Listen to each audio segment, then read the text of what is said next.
Саламатсызбы, сиздин бет маңдайыңыздагы алдыңыздагы капкара кутуча көк боёкко боелду, анын ортосунда кызыл көйнөкчө быдылдак пайда болду. Демек, сонун шоу берүүсү эфирде 60 мүнөт бою өзгөчө кашты бириктирип алып, акылдуу болуп сүйлөбөстө сиздин жүрөгүңүздү дүк-дүк этип, сиз сүйгөн ырчыны чакырып алалы, анан көзүңүздү сүйүндүрүп, аны сизге жакыныраак экрандан реалдуу убакытта көрсөтөлү, анан кулагыңызды сүйүндүрүп, албетте сиз жактырып, сиз көптөн бери сагынып жүргөн обондорду угуза алалы. Эми адаттагыдай экранда, кызматта эфирде Ангара Рыскулбекова жана Арген туп-туура келип калдыңбы? 21:03 болуп кетти.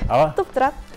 Сен гримеркага экөөбүз чогуу эле кирдик эле го. Эмне менден ашык сулуу болуп кетейин деп сулуу болуп кеттиң окшойт ушул эми. Жок, мен табияттан бери келген сулугум бар, өзүң билесиң кесиптеш. Мен жөн гана бир нерсе айтып берейинби? Азыр мен студияга келатып, жолдон рок-н-ролл деген бийди үйрөнүп келдим да. Күйүгүп турганымды көрбөй элеби сага? Жок. Я. Биз журналисттер факты менен сүйлөйбүз. Мына факттар барген, жөн эле кечигип келип, ушинтересиң барген канча жолу? Мен билеген болуп кетти. Мен билеген тастап берейинби? Көрсөтчү. Жакшы. Анда эмес радио телевизиялар баарыңыздар экрандан алыстабай туруңуздар. Ал эми сага кесиптеш ташташ үчүн мен атайын рок-н-ролл деген бийди даярдап келдим. Маэстро музыканы коебуз. Кеттик. Мен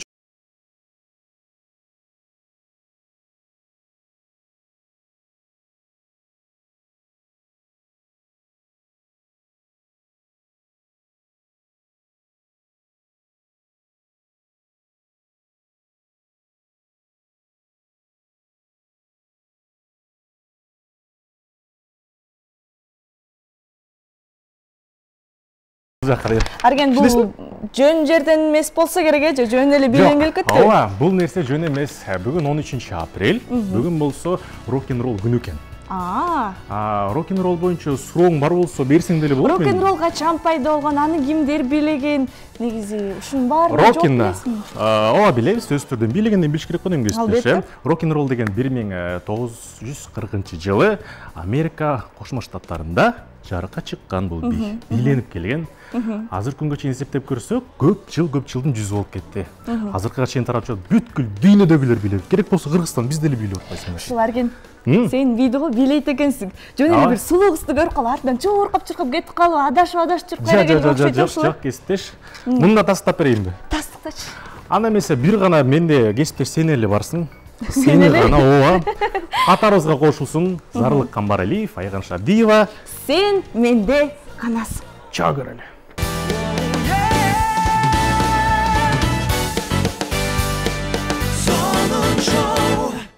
Ардактуу телегөрүүчүлөр, бул учурда музыка телеканалында сонун шоу берүүсү сонун маанайда эфирин баштап алган учуру. Биздин катарыбызды жаңыдан толуктап келип аткан телегөрүүчүлөр болсо баарыңыздарды кош келиңиздер дейбиз. Бул учурдан пайдаланып кесиптеш келген коногубузду тааныштырбасак болбойт го дейм, Маданияттын отличниги, ыргай калса үнү бар, сүйлөй калса сөзү бар, сүйлөп салса сылык. Ар дайым кийгени костюм шым, жакасы аппак. Айтор бир журналист айткандай, сөзүнө толугу менен кошулам. Элдин баласы Омар Жанышев. Колчалар болсун. Атыраак колчак болуп атырагы. Аябай уялтасыздар го. Ушинтип баштайбыз. Ооба, бийлесе бии да кор дегеле, жетимишине азык деген добушунсанда бүгүн.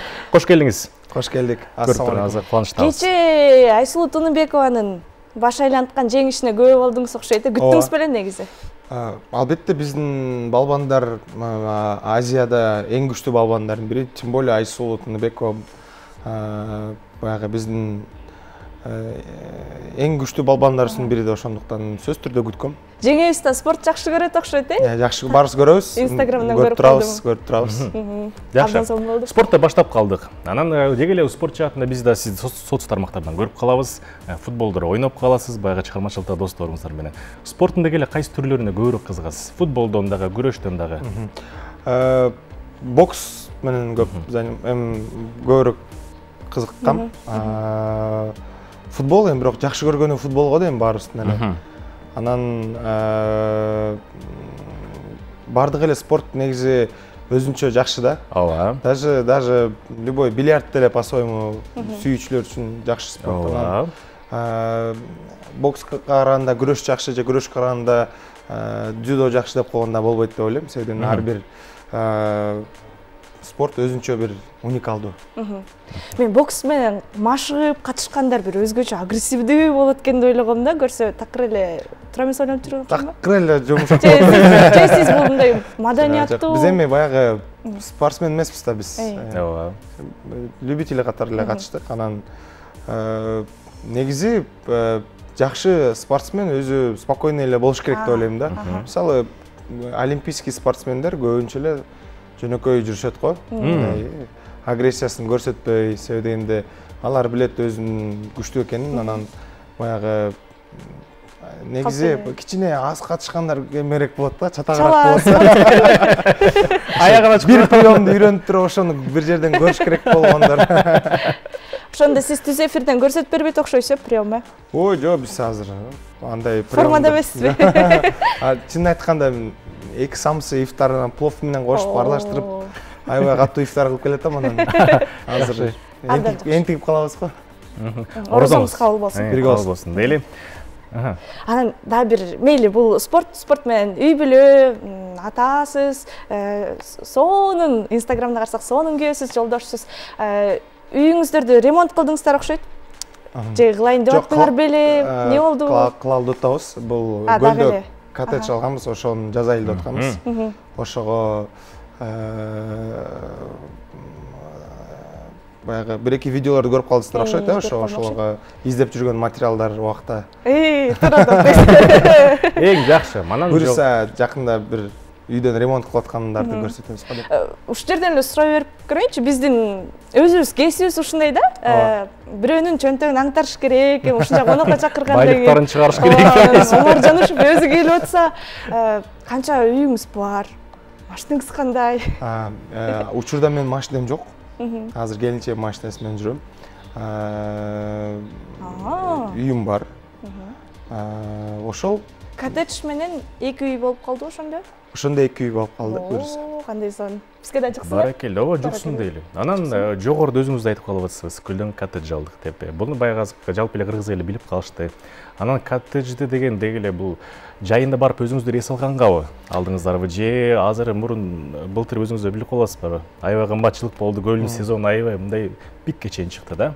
Же бизнес катарында колдоноюн деп атасыздар ал жакта? Жок, буну өзүбүздүн үй бүлөбүзгө алдык. Бунун алган бир себеби кышкысын смог болуп атпайбы Бишкектечи. Анан ошо ата-энем кичинекей балдарымды ошо кышкысын көлгө алып барганга деп ушул жыл эле негизи квартира алалы деп атканбыз, бирок кайра квартиранын ордуна ушул коттеджди туура көрдүм. Себеби дегенде жайкысын эс алабыз.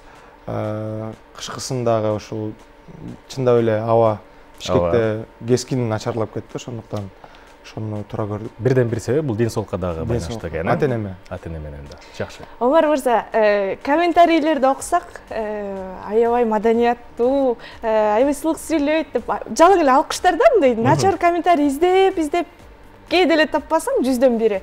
Анан ушул эми бул дагы бир суроолоруңуз аябай жакшы экен. Даярданам. Бул мындай амплуа болуп калбайбы убактысы менен? Тек гана ушундай жүрүшүм керек. Жок. Негизи эми баягы мен азыр КТРде отурам. КТРден силердин сонун шоуда отурабыз. Бунун өзүнүн форматы бар да. Форматтан баягы колдун келишинче чыкпаганга. Албетте мындай чересчур маска кийип бир мурун бир айттым эле, бир ырчы байкебизден сураганда, силердин жаман кандай сапатыңар бар десе, улуу эле байке, мен ушу ишенчекмин деген да. Мен просто эфирде чогуу отурганбыз, анан мурун Бравода отурдук беле, ушу Браво деген передача бар эле, канча жыл мурун. Анан мен жанынан күлүргөм да, билбейм, жашымда. Тиги байкебиздин башкача болуп эле эметип, анан ошондо калпы чыгып калганбы? Жок, калптан деле эмес, эми баягы биз эл катары элебиз да, Кыргызстанда жашайбыз. Анан бизде чын айтканда андай деле баягы Америкадагыдай баягы звездная жизнь деп коет го, андай жок. Кудайга шүгүр, бизде деле силердикиндей аяктап калганда квартплата тиги бу деген маселелер көтөрүлөт. Ошондуктан баягы айтайын деген, реалдуу жашоодо эле жашайбыз. Анан кийин ошол кезде бир 40тан ашкан байке ишенчек болсо анда билбейм. Анан ошол сыяктуу да, амплуа дегенде сөзсүз түрдө баягы ырчы деген өзүмдүн баягы эл тааныйт, элдин адамы деген элдин баласы деп айтып калып атышпы. Ошого колдун келишинче баягы өтө терс жагымды көрсөтпөй түз жүргөнгө аракет кылам. Албетте, бирок үйдө дагы анда үйдө Өмүрбекмин, үйдөн тышкары Омармын. Жана эле ушинтип койбойбу? Экзон болду. Ардактуу теле көрүүчүлөр, бул учурда биздин бүгүн студиябызга келген коногубузду көрдүңүздөр. Анан кандайдыр бир кызыктуу суроолоруңуздар болсо, же каалоо тилектериңиздер болсо, сөзсүз түрдө алдыда жазылып турган кыска номерлерге чала алсаңыздар болот. 39 21 83 39 20 64 кыска номерларына терип, азыркы учурда биздин линиялар бош турат, туура кесиптеш. Эмнегедир бош, Омар мырза өзү келип жатса. Баары ифтар кылып атат, тарайыкты. Алда тура. Андан сырткары мүмкүн бизге көрүүчү чалса, жакшы ырдаган көрүүчүлөр көп да музыка каналында. Алар да ырдаса, мүмкүн Омар мырза дагы ырдаса, бир оюн куруйсак кандай болот, Жакшы болмок. Ошондуктан үнүңүз бар болсо, бизге чалыңыздар, биз күтөбүз. Омар мырза дап даяр сиздер менен сынакка катышып. Туура 1 саат бою сиздерге сонун маек куруп бермекчи. Анан суроолорду узата турган болсок, бул деги эле үй бүлөңүз тууралуу. Үй бүлөдө бала чакаңыз бар, азыркы учурда Кудайым берген. Үйдө кандай атасыз өзүңүз? Ошол жөнүндө да айта кетсеңиз. Ата катары бар. Балдарым эми шүгүр. Таластыктан кичине мактанып алам. Болор. Жакында как раз Америка Кошмо Штатына кызым менен барып келдим, 4 жашар. Анан ошактан көргөндөрүм бар элечи. Дос балдар бар, эмелер бар. Карачы, Омар даже 10 күнгө кызы менен келди, сен 2 саат балаңды карабайсың депчи. Ушинтип айтып баягы тамашалашып. Сөзсүз түрдө албетте тамаша, бирок ата катары менимче пока балдарыман сураш керек го, бирок колдун келишинче аракет жасайм. Жакшы ата болуу, себеби дегенде бардык адамдардын купулуна толуу мүмкүн эмес, бирок үй бүлөңүн ичинде жакшы уул, жакшы жолдош, жакшы ата болуу менимче бир 8, 9, 10 кишинин купулуна толсоң болот деп ойлойм да. Баракелде. Жолдош деп калдыңыз. Сиздин жубайыңызды көргөндө өзгөчө назик, жоош көрүнөт да. Такыр эле алып чыкпай эле сиз эле баарын чечүүчүдөй көрүнөсүз. Ошондойбу же андай эмеспи? Жок. Анын баары фейк дебейм. Көрүп атат да, ошон үчүн тамашалап атпайм. Просто негизи көрбөгөндө башкача жооп бермексиз. Негизи үй бүлөдө менимче эркектин жана аялдын өзүнүн баягы канча жылдан бери келаткан бир өзүнүн жөнөкөй эле элементарный баягы жоопкерчиликтери бар да. Ошонун өзүнкүн эле тагат керек. Мне кажется, ошол эле жетиштүү да. Анан кийин менимче келинчегим деле аял катары, эми аял киши по-любому. Ошондуктан өзүнүн каприздери бар, кылыктары бар. Бирок эң баалаган жакшы жерлердин бири баягы аша чаппайт эч качан. Ошонусу мага жагат да. Мындай урушуп кеткен учурлар болобу? Көп эле болот. Кантип болбогот дейсиз? Сөзсүздө, себебинде менимче имамдар деле үй бүлөсүнөн урушат болуш керек. Баягы чоң молдолор делечи. Анан биз эми жөнөкөй эле адамдарбыз, ошондуктан бирок кантсе дагы бардыгы аягы баягы элдешүү менен жакшы бир түшүнүк менен, оюн күлкү, бир ужин менен же кино менен бүтөт. Ошондуктан эми баягы урушпай кое албайт деп ойлойм. Бирок аягында жакшы элдешүү ошо маанилүү. Кесиптеш, бул учурда Омар мырзаны бир аз жибитип алдык окшойбуз, Азыр сахнабыздын төрүндө чакырып, өзүнүн бир коронный бир движенияларына бийлерден көргөзсөк кандай дейсиң? Жакшы. Омар мырза, даяр эмес окшойсуз, бирок кандай болсо дагы. Чындык үчүн айтып койдум, мен бияка келип эле билип атам бийлеткенимди. Сиздер көрөсүздөр, анан даярданып келип бийлеп атат деп ойлобуз да. Жок, эчтеке болбойт, колуңуздан келишинче эле кыймылдайсыз. Бул учурда биз сизди сахнабыздын төрүнө чакыралы. Жүрүңүз. Ал эми жаныңызда турган бийчи кыз сизге азыр бийдин кандай бийлеши түшүндүрүп берет. Ошону жөн гана туурайсыз. Эч кандай кыйынчылыгы жок. Даярсызбы? Даяр болсоңуз анда быссын болот деп, урматтуу режиссерлор, бизге музыканы коюп берип койсоңуз.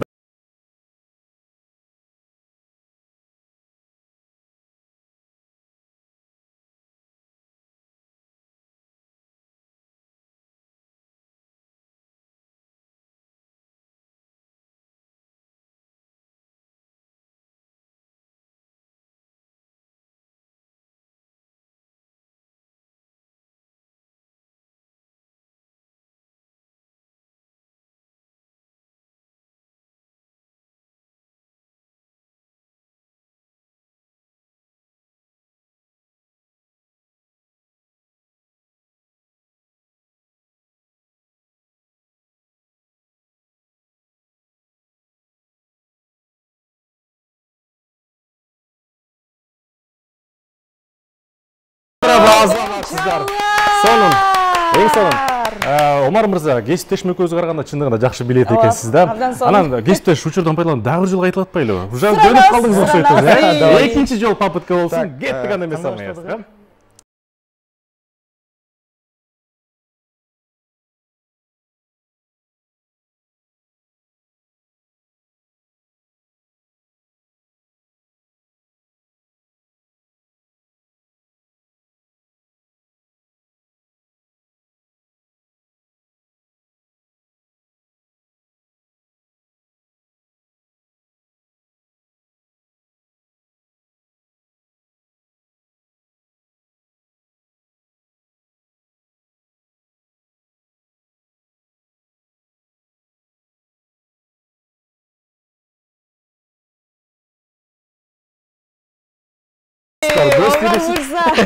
Siz berilip baraтканда. Berilip baraтканда токтоп салдык окшойбуз. Чынында самсыларды сиңирип алдыңыз деп ишенебиз. Би өзгөчө сизге да рахмат, чоң рахмат. Сизге да ыраазычылык. Мүмкүн экрандан алыстабай турсаңыздар, биз дагы да Омар мырзаны көп бийлетебиз. Ар кандай жанрларда кетип калабыз. Ооба. Анан айтып кетчү нерсе, мен англисче билбейм, ошондуктан Омар мырза күлбөй турабыз. Омар мырзадан чыгарма болсун англис тилинде Silk Way Star туура айттым деп ишенем. Же туура эмес болуп калса келиңиздер, кыргызча эле угалчы. Ожоктонбой эле күндөр жаңырат деле угалы, анан кайра жолугушабыз. Омар мырзанын аткарысында. 39 21 83 бул биздин түз эфирдин номуру, ошондуктан чалыңыздар. Омар мырза менен чогуу ырдай аласызчы. Сурооңуз барбы? Таластыкмын деп жатат, мактоолор жакшы көрөт экен, алкыштарды да айтып кетсеңиз болот. Анан ошондуктан кошуңуздар, реалдуу убакытта түз эфирдебиз. Ошондуктан биргеликте эфирде алып барсак болот. Ооба. Сиз берген суроолорго биз түз эфир аркылуу жооп берип бергенге дагы аракет кылабыз дейли. Анан Омар мырза чалбай айтат окшойт. Чалса сиз айткандай эле баягы баары ифтарда тарайыфта жүрүшөт окшойт да. Эми бардыгынча буйруктан да. Анан Омар мырза айта кетсеңиз, жогоруда биз сиздин аткарууңуздарда клипти көрүп өттүк, аткарууңузду. Анан Silk Way Star деген бул 2017-жылы, мындан эсептеп көрсөк, туура 5 жыл мурун экен. 5 жыл мурун. 5 жыл мурун сынакка баргансыз. Бул болсо дүйнөлүк эл аралык сынак болгон. Ошондой эле 5 жыл өтүптүр, ошол сынакка Кыргызстандын атынан сиз баргансыз. Бул жакта бир гана сиз эмес, анан ал жакта 9 мамлекет катышкан. 9 мамлекеттин ичинен жеңишке ээ болуп сиз келдиңиз. Сизге ыраазычылык билдиребиз бул учурда дагы. Анан айтсаңыз, жарык эле күндөр жаңыра чыгармасы, ал жакта дагы этаптар болгон да, биринчи, экинчи этап. Ошол биринчи этапта бул дүйнөлүк өзүнүн өлкөсүндөгү хиттерларды аткарыш керек эле. Анан эмне себептен сиз именно ушул күндөр жаңырат деген чыгарманы аткардыңыз эле? Өзүңүздүн деле баягы чыгармаларыңыз бар го, хит чыгармалар. Ооба. Ал жакта ошол кезде как раз Марсель деген биздин ырчы жигит казакчасын ырдап, казактар дагы таанып калган чыгарма болгон, ошону күндөр жаңыратчы. Казакча версиясы. Анан кийин ушул чыгарма менимче туурараак болгон деп ойлойм да. Себебинде мен ырдаган чыгарма бир гана Кыргызстанда эмес, Казакстанда да белгилүү болгон чыгармаларды ырдасам, более выигрышныраак болобу деген ой менен. Себебинде конкурска катышканда ырчы жакшы ырдаш мүмкүн, бирок репертуар бүтүп калса бул дагы бир чоң маселе да. Баарын ойлонуштуруп турсуз да. Ушуга да кошумча суроо болсунчу. Silk Way Star дегенде дароо эсиңизге эмне түшөт сиздики? Жаман көп убакыт болгон да, 3,5 ай болгон. Ошол убакта бул жакта президенттик выбор болуп аткан. Ооба. Анан кийин ошо президенттик выбордон акчасын алып алгам, ошо катышам депчи. Анан кийин бул жактан приглашение келип калды. Анан кийин бул жакдай кирешелүүрөөк болуп атат да. Выбордо иштеп алганчы, өзүмө жакшыраак болуп атат. Анан кийин бирок атам менен кеңешип, атам анан айткан ушул эми акчаны Кудайым буйрса табасың, андан көрөк барып мүмкүнчүлүк болуп аткан, барып көр деп. Себебинде престижный конкурс болчу. Турция көп өлкөлөр катышкан. Анан кийин анын үстүнө бул конкурс башка конкурстардан айырмасы именно популярный ырчылардын арасында болгон конкурс да. То есть жаңы баштап аткан, мисалы, Новая волнада жаш ырчылар ал жакта баягы көп опыт аз. Бул жакта болсо уже мисалы Казакстандан Айкын катышкан, Өзбекстандан, ушундай ар кайсы өлкөдөн. Анан ошонусу менен мен үчүн да кызыктуу болгон. Жаңы бир форматта болду деп ойлойм да. Ушул сынактар жөнүндө сөз болуп калды. адашсам оңдоп коюңуз, бирок элдин оюнча ошол сиздин жылдызыңызды жандырган ошол эң биринчи сынак болбоду беле, новая волна. Ал жактан Алла Пугачеванын өзүнүн Золотая звезда белегин алып жатсаңыз, ошол сыйлыкты алып жатсаңыз, анан сиздин оюңузча ошол сынак болбогондо сиздин карьераңыз бөлөкчө болот беле? Же ушундай эле болмокпу? Ал сынак сөз түрдө мен үчүн жашоомдо чоң трамплин болгон. Бирок ага чейин эле ошол где-то деген ыр жазгам.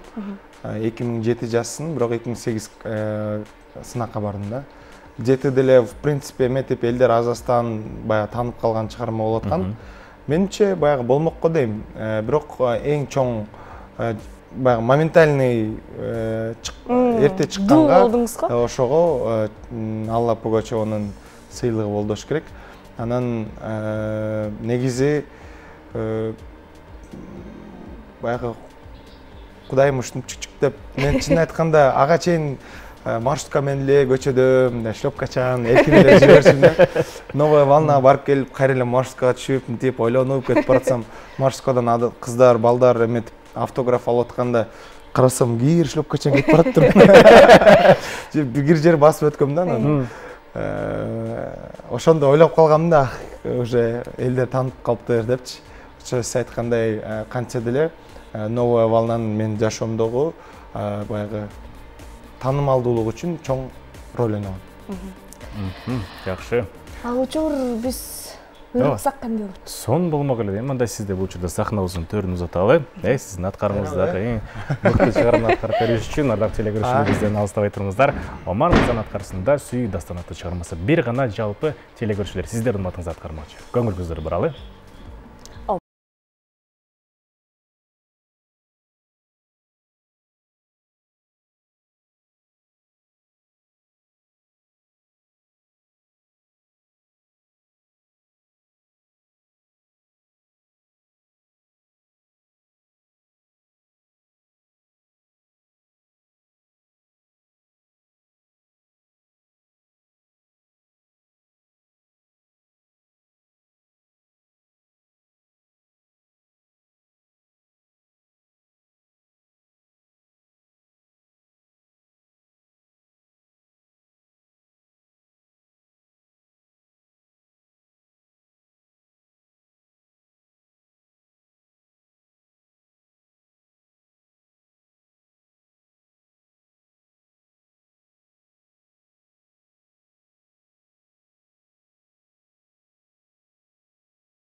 Азаматсыз дейлі.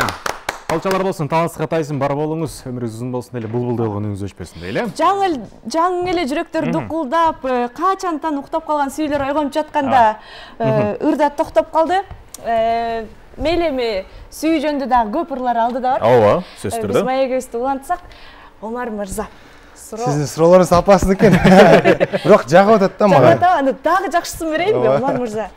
Неге тақыр әлі өзгөрбейсіз, 10 жыл, 15 жыл мұрын бойынша қалғансыз. Bir қалыптардайын, қандай процедуралар жасайсыз мүмкін? Ачқарын, күнде тұрғанда ертемен ачқарын демеймін. Мені курсыма жазыңыздар. Айдалы нәрселер кеңештеріңіз болса айта кетсеңіз болады сөзді. Білбеткен ачқарын деп тамашалатпаймын. Шындығында әлі сыр емнейді бұның? Сұр жоқ байке, қартай ойлатауыз. Сүрет мен өзіме білінеді. Бұл даже байқашым бойынша бұл прическаңызды әлі ошөлі бұл. Прическаңызды өзгөрбей. Прическа өзгөрген жоқ. Білмеймін, башқа прическа өстір дейтанын, өстірген жақпайтанын, өте қысқа тоже бая сахнаға көп жарашпайды деген үшін бая қысқадан кішіне көбірек. Негізі кішіне өзім жүдей өрем анан. Чынын айтқанда шығармашылықта көпчілік ырлар менен баяғы танымал ырларың менен барықты болған жақшы болуш керек. Келбет деген өзгөрөт. Сөз, ой бар өзгөрөт. Ошондуктан ырчыны сөз түрдө биринчи ырлар менен тааныш керек. Бирок сиз айтпай эле койсоңуз болмок, татына кайтып. Мага жарашпайт. Сиз сөз. Мен ырларың начар деп айта алам. Жок. Сиз айтпай эле коюңузчу депчи. Аны айта албайсыз го. Жаман болуп кетмес. Омар Мырза, баяғы Алла Пугачева кайра кайтпайлы, жана бир мурун. Кайтса кайталы. Ошол Алла Пугачеванын өзүнө жагып атсаңыз, сизди колдоп атса, анан ал жакта деле көп продюсерлерге жаксаңыз керек. Мындай жалпак тил менен айтканда улунуп, жылынып, ошол Россияда калып калса мүмкүн беле? Ооба, мен Россияга барып Евгений Орлов деген ошол кезде «Отпетые мошенники», анан да бир кыздардын топтом группасынын продюсери болгон киши менен баргам, иштегем. Ошол убакта ал жактын Non-Stop деген группасы бар болчу, ошо менен дуэт жазганбыз. Бирок контрактка келгенде контракт узунураак контракт болгон. Анан бирок мен ушу Кыргызстанда эле иштөөнү туура көргөм, себебинде ал жакта мисалы көп ырчылар ушундай бир чоң продюсердин бир 10-чы ырчысы болуп калып кетет да. Ошондуктан ошону баягы туура көрө алган жокмун негедир. Кыргызстанга келсем, Кыргызстанда деле карьерам жаңы башталып атканда.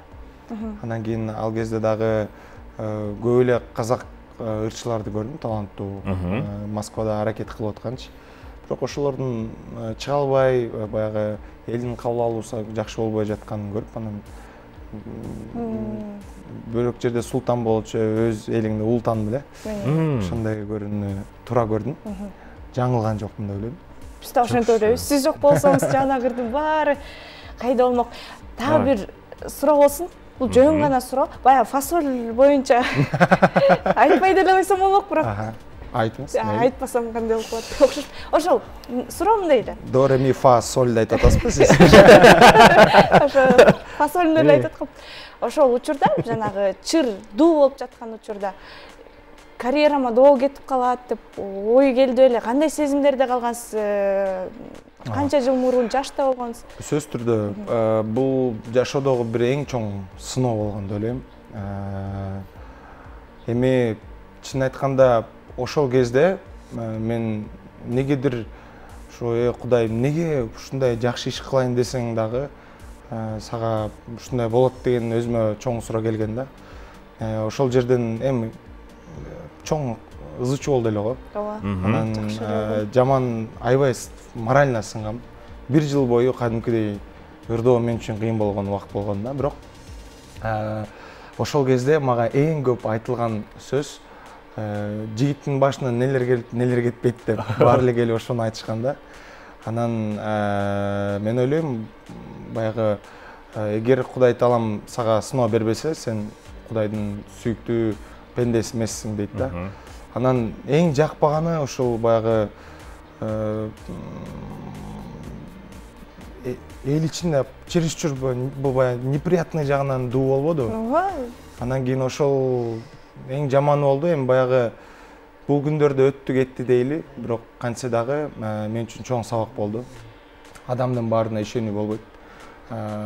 Баягы өтө ал кезде как раз намазга жаңы баштап, анан баарына жардам берүү, баягы өзүңдү бир момун адам сезүү, бир эйфориясында жашап жүргөн убак экен да.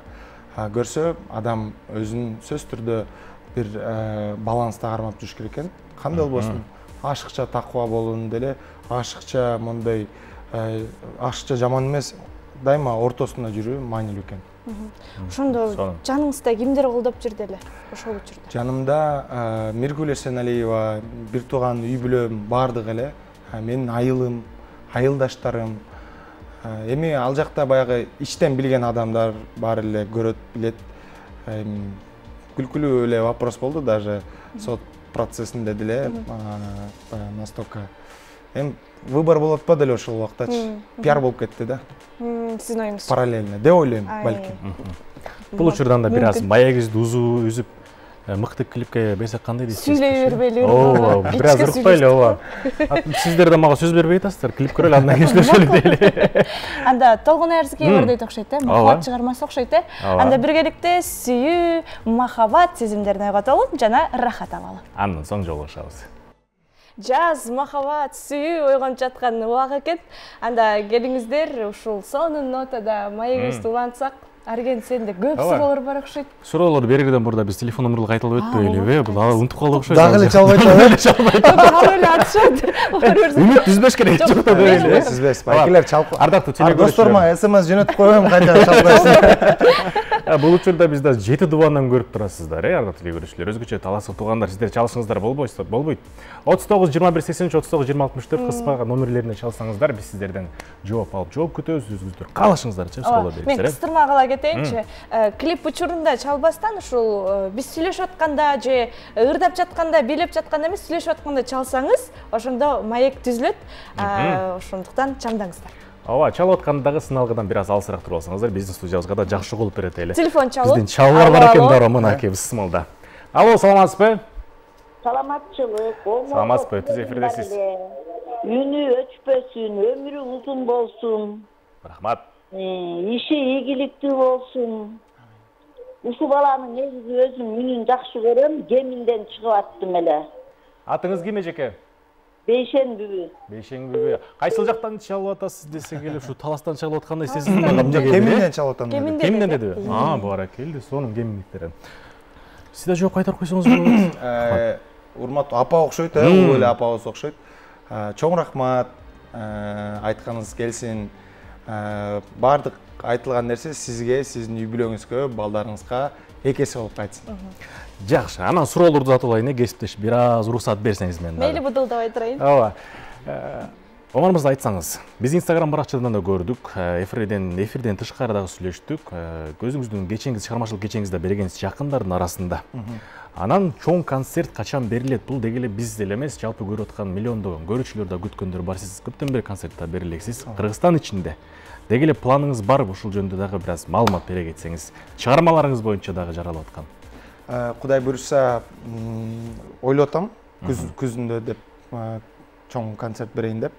Бул эми баягы чыгармачылык кече кичине мындай разминка болду деп ойлойм. Анан күзгү концертке сөзсүз түрдө жакшылап даярданып, ага чейин жакшы чыгармаларды жазып, Кудай буюрса 3 жакшы ыр бар, эми билбейм. Мен оюмча жакшы ыр. Анан элге Кудай буюрса жакын арада сиздердин музыканалдан дагы презентация кылып сунуштайбыз. Бизде чалуу бар окшойт. Сөзүңүзгө ыраазы болсун. Албачы көбөйө баштады. Алло, саламатсызбы?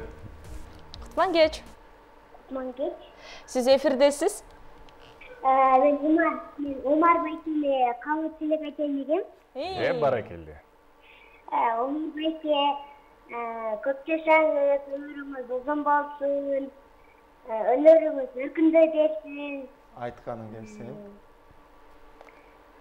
Дагы көп урларды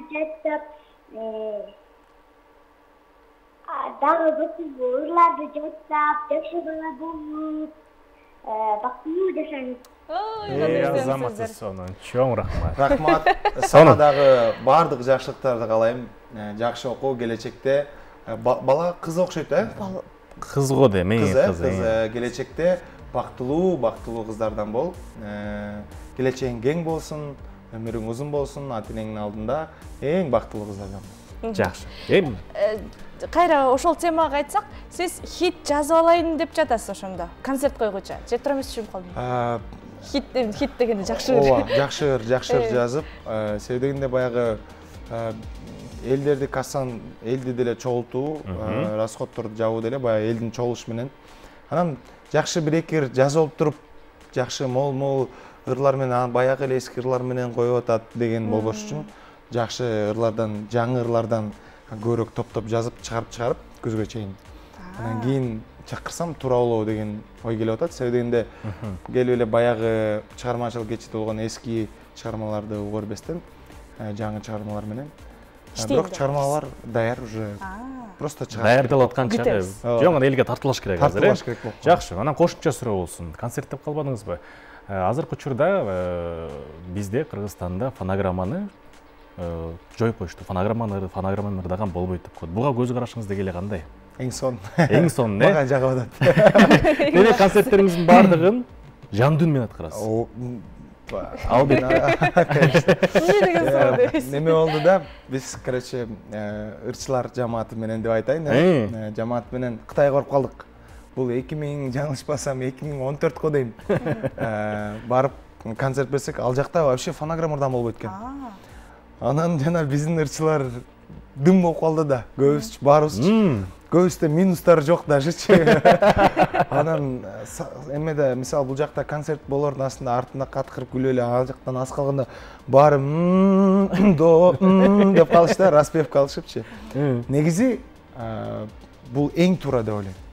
Себеби дегенде баягы иштин башы башталгандан кийин анан кийин баягы талап жаралат болуш керек деп ойлойм да. Мисалы кайсы жердин аппараты начар болсо, ошол жерден уже сурайсың да. Мисалы бир компания, мисалы айтайын, Дворец спортуда бир нерсе уюштурсун, ал жактын аппараты начар боло турган болсо, ырчылар эми биз бара албайбыз деле коюшу мүмкүн да. Анан кийин ал аппаратты Дворец спортудан талап кылат. Анан алар коюуга мажбур болот. Мисалы айтып атам да. Ошондой болуш керек деп ойлойм да. Бирок эң жакшы могу акыркы кайрымдуулук концерттер, могу закон кабыл болгондон кийин филармонияда, Дворец спортуда ырдадым. Болот эле, негизи болчу. Аракет кылып, жакшы эле. Бул эң жакшы көрүнүш деп ойлойм. Мурун эле болчу эле ошондо, жөн эле актанып түшкөн башында. Жок, негизи жакшыраак кылуу жакшы болот да. Болот эле да. Бирок эми баары, мисалы, сен живой ырдагандан кийин артыңан бирөө фонограмма ырдаса, анда разница болуп калат да. Эгер тегиз живой боло турган болсо, анда түшүндүк да. Түшүнүктүү. Чыгармачылык деп калдык, карьера деп калдык. Азыркы учурда эми сиз Омар мырза болдуңуз да, Омар Жанышев болдуңуз да. Канча жыл болду? Сиздин азыркы конкурентиңиз ким сиздин оюңузча? Конкурент? Барбы же азыр конкурент жокпу такыр? Өзүңүздүн жеке оюңуз боюнча болуш керек. Негизи эле бизде шоу бизнесте биздин жамаат дейли, чыгармачылык жамаат салыштырмалуу, балким башка өлкө деп айтайын. Кошуна өлкөлөргө салыштырмалуу ынтымактуураактай сезилет да. Эми баягы тастыктабайм, бирок ошондой сезилет. Мисалы меники ким? Конкурент дей албайсың, өзүнүн досторуң да ошолор делечи. Жакын досторуң, чогуу чыккан досторуң.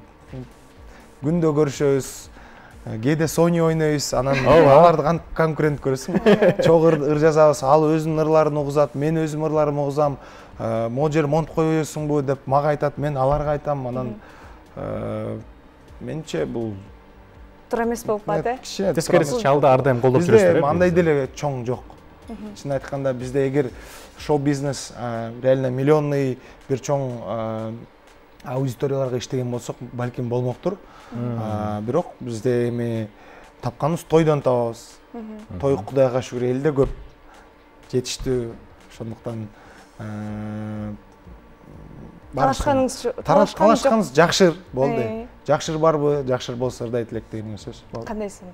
Ең соңы болды. Бұл учурдан да біз сізге еркін микрофон ұзаталы. Сөз аяғына жетті оқшайды, келіп қалды. Формат алмаштыр. Студия башқача болып қалыптыр, ақырғы келгенде. Өте соң, сұрауыңыздар абдан жақты маға. Мақтауларыңыз жо? Мақтаулар да соң жақты. Сөйдегенде, баяғы баналдылықтан алыстапындай қазып сұраған журналистер маға жағат. Таластар жақшы да мақтайыптыр бай. Ошол, чоң рахмат чакырганыңыздар үчүн. Барыңыздарды туткан орозоңуздар кабыл болсун. Жалпы кыргыз элимде ыйык Рамазан айыңыздар менен куттуктайм. Алла таалам ушул ыйык айда сиздер эмнени сураган болсоңуздар, сөз түрдө берсин, насип этсин. Сиздер бактылуу болуңуздар, мен бактылуу болоюн. Сиздерде бар болсун, сиздерде көп той бергиле, мени чакыргыла, мен кызматта болом. Реклама кыла кетейин. 5 деп тура. Рахмат айталы. Бул учурда сиздин келип-келгениңизге да рахмат айтабыз. Ар дайым бар болуңуз, мыкты чыгармаларды жаратып, кыргыз элин ар дайым жарыялап жүрө бериңиз дейли. Булбулдай болуп өз өчпөсүн. Бирок биз сизди кой бербейт окшойбуз. Ооба. Биз сизди кой беререкпиз, кете элексиз. Дагы бир чыгарма аткарып берип койсоңуз, көрүүчүлөрдүн суранычы боюнча. Анда кайсыл чыгарма айта кетсеңиз. Кечириңиз. Айта бериңиз. Современныйраак бир чыгарма, акыркы чыгармалардын бири Сүйгөнүм деп аталат. Билет окшойсуз анда. Анда Омар мырзаны биз сахнага жөнөтөбүз. Жана турбайт окшойбуз. Биздей болуп турабыз ордубуздан, Ооба, туруп бийлеп кыймылдасак болбойт го дейм. Бийлейбиз, кыймылдайбыз, ырдайбыз. Кеттик анда. Чаа көрөлү.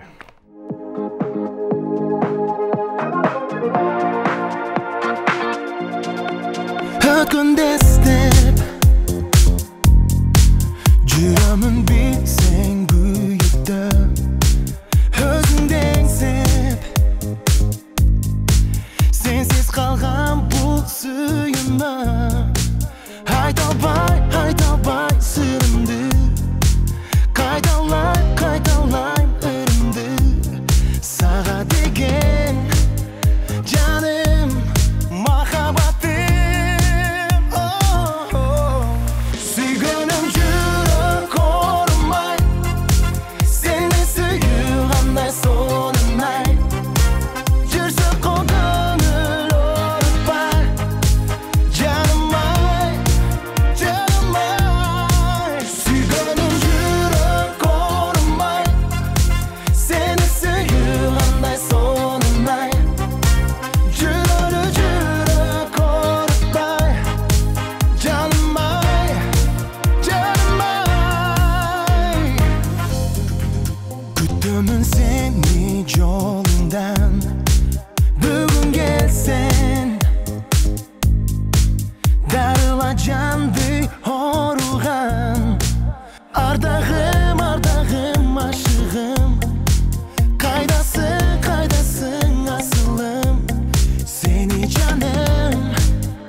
мунун баары сиз үчүн. Бул энергияны сиз дагы экран аркылуу сезсеңиз керек. Анда эмесе коштошууга да убакыт келип калыптыр. Анда сизди жылуу төшөктөгү таттуу уйкуга жөнөткөн сонун шоу берүүсү болду. Эфирде Ангар Рыскулбекова жана мен Арген болдум. Баарыңыздарды көрүшкөнчө сак саламатта болуңуздар. Бар болуңуздар.